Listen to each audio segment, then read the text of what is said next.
Okay, so let's talk about what it means to have integrity. I'd like to provide an example of what this looks like in my own life when I'm really in integrity. That means that I am in all these phases of vitality, that my relationships are working and I'm in love with everybody, that I'm on fire, and everything mental around my plans and my commitments are all cleared up so that I can just wake up and just feel, how did life get so amazing?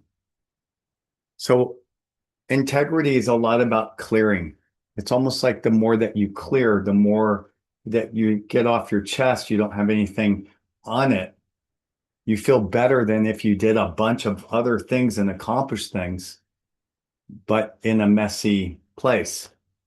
So having been to biohacker conferences for the last couple of years, I've been picking up all the quote best practices for integrity, and I've been adding quite a few from the people who have contributed to this program and shared their ideas. I'd like to share it. So we start with blocking your time. Since when you are getting out of integrity, you are running out of time. You are moving into a place where nothing is but just time, and you're everything's kind of in a stagnant energy with a lot of resistance and mass. When you're out of integrity, it's hard. So it makes it even harder to block your time when you're out of integrity. So this is an act of God and faith that you have to create a structure so that you can live. Only you can decide. I'll give you an example of how I manage my mailbox so that you can maybe be inspired by the integrity or whatever I've got here. So what I do is I block time, and these blocks, with some rare exception, I am able to preserve when I can kind of work around something else. It's a flexible system, but everything that is blocking for myself, I put in gray. So when I wake up, I usually wake up about these days, I'm waking up about 2 to 3 o'clock in the morning. I go to bed at around 8. I know that sounds weird, but I love this creative energy that you have in the twilight. I love it. And when you're running a house that's constantly busy, it's amazing. So I meditate. I do a lot of creative work here. I answer a lot of emails, stuff like that. So I that's my time. And then of course I got to block my time from 6 until 10. Or actually more, my end is mainly 7:30, but I give Mondays an extra block for me because I might be on a different time schedule and need a little rest. And then about a couple hours later, I have another block for half an hour so that nobody schedules over that. And then hopefully nobody schedules over this one unless I particularly did it. And then I have my Calendly, the people that book with my calendar, Calendly. It stops at 7 o'clock, and then the rest of the evening is for me and free time. So carrying that, I do the same thing on Saturday, and then Sunday, I don't have anything going on. But this allows me to work sometimes 16-hour days, and I can keep a good energy. And I'm going to show you how I do it. I can tell you that if I don't do this, I'm a proper hot mess. But if I do this, then I can keep up the energy. It starts with the idea of in a discipline like Kung Fu, that you're going to have discipline with this, with yourself or not. And when you block time, you're trying to put yourself into a almost Shaolin monk routine that should be repeated every single day with minor improvements. It begins when you are in waking up and you do some meditation because you're in a highly suggestible state.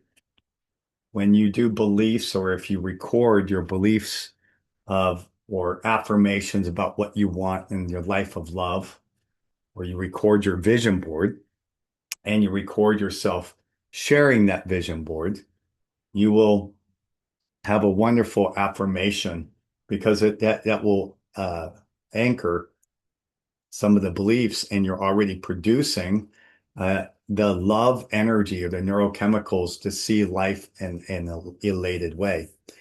The yoga will add the same. If you do a lot of yoga, you'll be really having the same elation effect as wine, a GABA, and oxytocin, like petting a cat.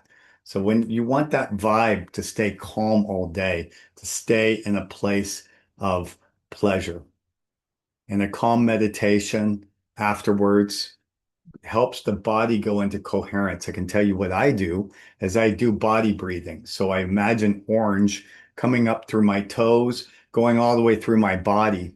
And as I go further and further into my body as I breathe and I shoot my attention back to my toes, I can absolutely feel the difference that is instantaneous.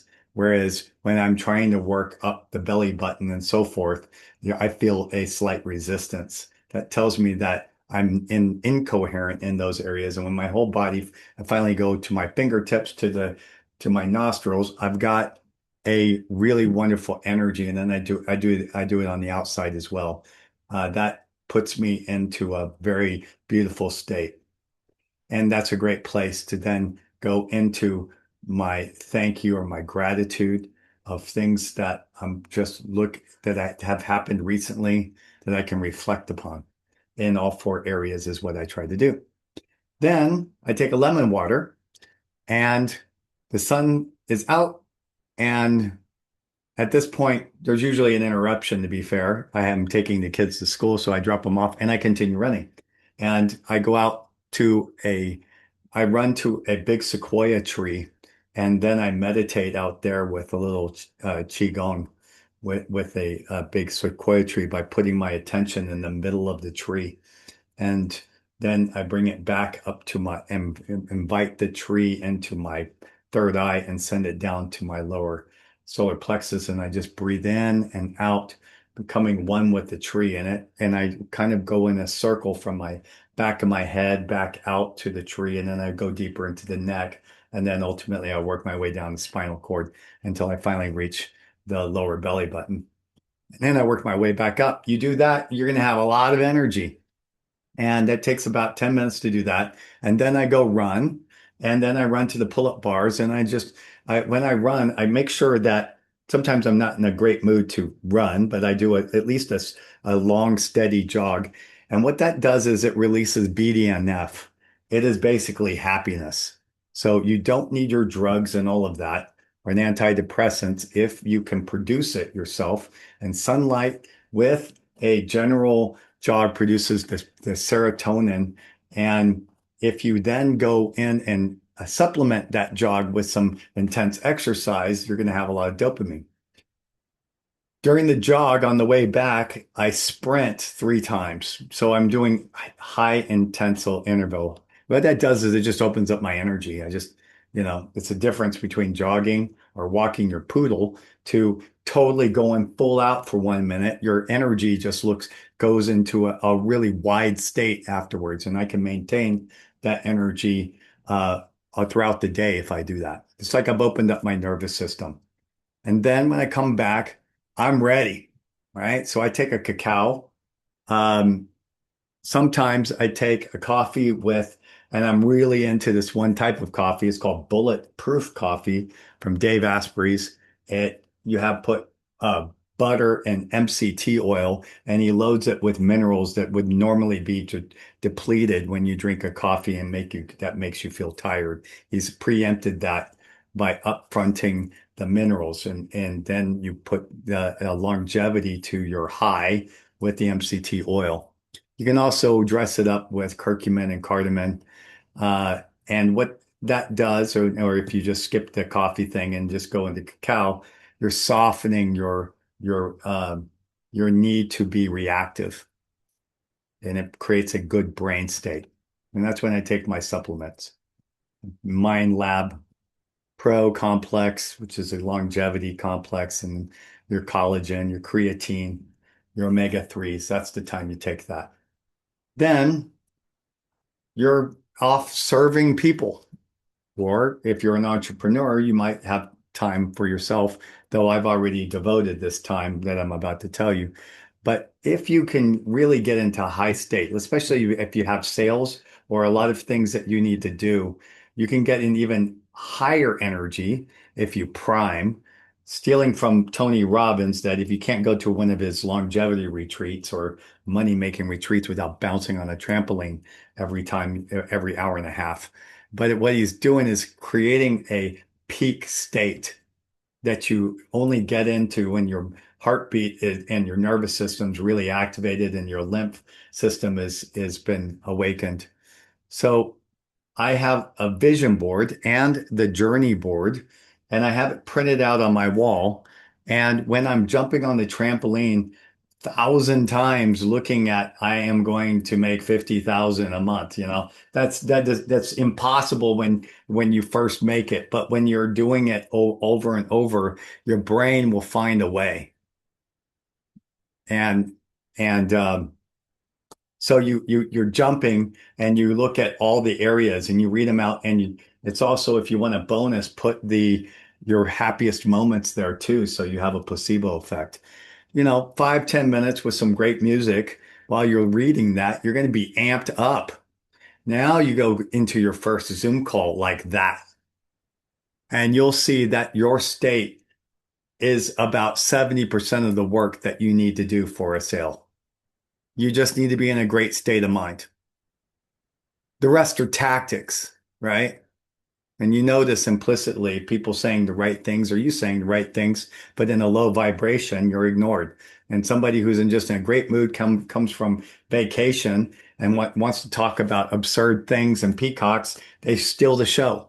That's your high vibration. So you want to get yourself in that through the whole day. And you want to set it up before you go into face the public. I like to have 90 minutes for myself before I face the public. And there's usually a tough task, like I'm organizing flights and hotels and stuff like that. I find it a lot easier to do it before everyone wakes up. But if I'm back into the dumb program that I was in the sleeping schedule of waking up right before the kids do, then I have to block this. And I have to somehow recreate what it was like at 4 o'clock in the morning, which is there's no distractions. I'm writing my goals down. I'm putting them in sequence. I can see A to B to C D. I'm blocking. I have no interest in Instagram, and I'm keeping, track of what I need to do. And I'm having a proper to-do list. So if you can kind of imagine 5 things you need to thrive in a day, then if you go there, and I have something, a sheet like this, it's really useful for the days when I need to set up and need to remember all the names of the people that I'm going to, and the people that have done the shift in the hero's journey that I'm going into a conference. I already have it 3 months in advance, right? When somebody says they're going, I already have it. And I have my master to-do list of what I'm going to do during the week. And I try to get about 5 things there a day. If I do, and I put it in sequence, I'm really, really headstrong productive. However, I'm going to be very clear, guys. I'm not a Nazi about this. Sometimes I don't do that.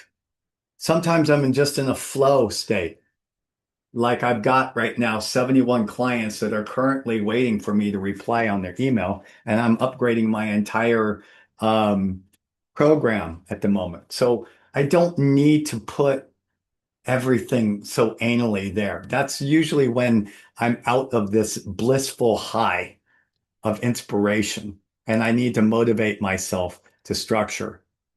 right? So right now I'm doing amazing amount of work, but I don't need to put it down in sequence at the moment. And then after that, then I'm been intermittent fasting, and it's a lot easier to intermittent fast this when you're high as a kite with bulletproof coffee. I feel like I should be paid for this. And and then uh, when I do eat the omelet, it's great. I usually have three eggs and I dress it up. I borrow from the the younger you diet that was able to reverse your age in 3 years and 3 months following a diet. And they measured it by telomeres and all that with meditation. I'm giving you the entire program, by the way, here. And it involved everything I'm saying so far, the meditation and making sure time's blocking, you have peace, but also you have top shelf, you have olives or olive oil, you have spinach, you have broccoli, you have bell peppers, you have sunflower seeds, and you make sure you have chia and pumpkin seeds. I usually throw the chia and pumpkin seeds in with walnuts and stuff when I have a cereal, which is usually a daybreak after the breakfast or somewhere when I wake up at 4 o'clock in the morning or 2 o'clock. And when you do the lunch, that's a great time to do your resveratrol, your magnesium L-threonate. There's different types of magnesium. Some make you sleepy. This just makes you clear. It's a good time to take a probiotic 20 minutes before or 20 minutes after. Take your NMN, which is just activating your mitochondria to give you a bunch of energy. Then just continue. You go back, have fun with your clients. You're still in a high energy, right? But there's an axiom that I got from University of Texas at Austin. And when I learned it, I placed out of chemistry, and I didn't have to take any chemistry classes in college because I just I had a kind of a discipline to learn, and I was very interested in it. And and when it came time to just review, I found this real tip. Stop when you're ahead. So don't wait until you're tired to take a nap. Take a nap when you're already in a peak state. What that does is it allows you to stay in the peak state instead of having to trudge your way back up to it. So you're laying down and you can do the body breathing technique of orange going up. You can listen to a really good youthing meditation. Just Google or put on YouTube uh, reverse aging meditation and see if you find a girl talking. The links are also here. And or you just do 4-7-8, 4 breaths in, and then you hold for 7 seconds and 8 seconds out, moves you from the sympathetic to the parasympathetic system pretty fast. Do that, and you're going to be really, really nice. For an intense, if your prefrontal cortex is foggy and you can't see straight, and you're procrastinating, try to do this meditation 4-7-8 and have your heart speak to your frontal lobes. Just connect to your heart and listen to it, and then have it join the signal of your brain and let them just and ask what is needed. Just stay with that question. What is needed for me, for my brain? And I'm going to give everything that my brain is needed, and I'm going to let my heart do the work. And that will just give you like an intense espresso shot of serotonin and dopamine or whatever the heck is causing you to think right again. Then uh, we all have our workout routines. I can tell you at this point, after I've done another session or shifting somebody, I now have a full night still that I got to deal with kids. So if I work out, if I go outside, and then I got the good fortune of being next to one of the cleanest lakes in the world, and I jump in, uh, I am reset completely. And then I can have something that's going to give me an uppity bump, whether it's a uh, Alka-Seltzer coffee is just a mix of avocado and everything else in the vegetable drawer that you blend in. You can also take omega-3 again in your D3, or you can just have another cacao. But that, if you don't have access to a lake, take a cold shower. Then you're going to be in the still the same high state of mind to prepare dinner and be a human being. That's fun, that's engaging. And then I structure the dinner. I like to have a lighter dinner with like salmon, and I dress it up with all these things. I like asparagus. Pasta, I put one of those sugar patches that measures your sugar intake. And I noticed that every time that I had some like spinach pasta, it was so loaded with it, like it gets converted into sugar so fast into my blood that I was having these big downers afterwards, and I wasn't even attributing it to what I was eating. I was like, why am I just so tired in the evening every time that we have this every Thursday for these kids? So uh, I be careful with the pastas and stuff for your energy. When you have this complex, you should be feeling really good. And I I like to wind down. I wind down with a Netflix. I love YouTube, catching up in podcasts and chilling out. And I don't have the problem of falling asleep. Uh, but if you're one of those people that does, get outside. Just go and review your gratitude and have your 5 minute journal and just write down everything that you learned and all the things, and it's going to inspire action for the next day. You can already put those actions in your phone of what you're going to do so that you're ready and you've already pre-programmed it. Then you go into your free time. And if you're really wanting to do some after work, I recommend not doing it, but I'm guilty as doing it. Um, just some other things that you want to do. But I like to read in the evening.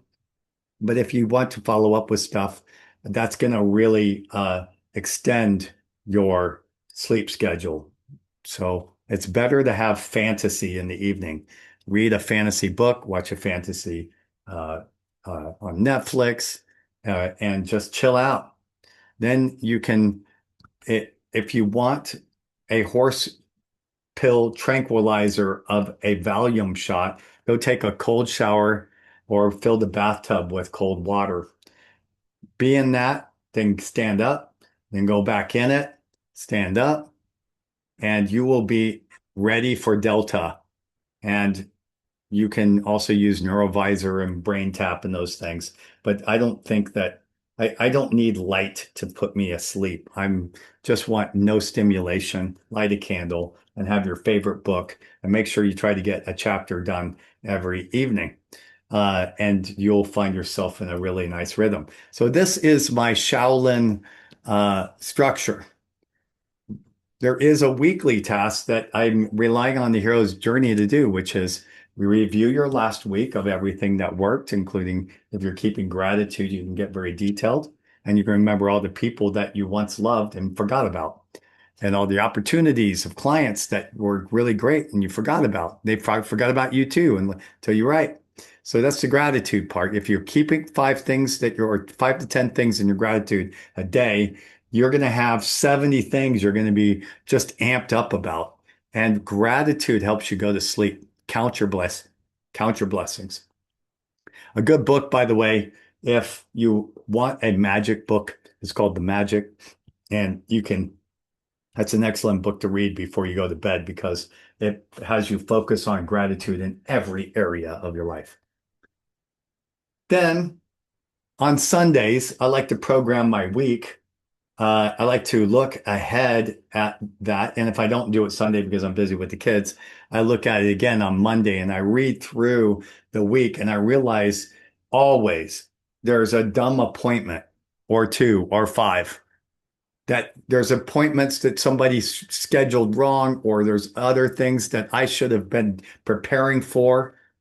And you'll save yourself so much headache and inefficiency and incoherency that brings your energy down if you organize your schedule a little bit. And if somebody's, scheduling over your break, or you may have to have some conversations to move them. And then you send an email to them. Hey, I was thinking of you just to let you know, Friday, we're going to be meeting. I'm looking forward to it. Period. Boom. Now they go, wow, what a professional. You're really on top of your game. And now they're going to be ready to see you even more. So leaders anticipate, losers react. So get a 6-month calendar, review your vision board, block time, schedule your to-do list, and send an email in advance to everyone you have a meeting with, and you're going to have friends when you see them. And then they'll remember that they don't need a meeting with you sometimes. And also physically prepare your week. Make it easy. Have those things that I just told you. Make sure that you got a big bowl of spinach that you can just grab and throw it in a bowl with your bell pepper, with your broccoli, with your avocado, with your cherry tomatoes, just ready to grab. Don't make it complicated. I always have many eggs. I always have salmon. I always have oat milk and protein cereal. I always have a big 2 jars of chia seeds and flax seeds that I just throw on and on the cereal. And yeah, then I don't have to think about it. And I do that my packing on Saturday and all grocery shopping on Saturday. So that's my week. When I'm doing that, I can stay in a pretty amazing place, given that my work is anxiety inducing, given that I'm shifting people and taking on their stress patterns all the time. So I got to be able to find a way to be more energetic than the people that are sucking me dry sometimes with their complaints of their life. So I hope that you enjoyed that and you can get some inspiration as you look at where are you out of integrity? Could any of these things help you? In the next session, we're going to talk about the crucial conversation and getting things off your chest in a deeper way. Until then, enjoy your evening, guys.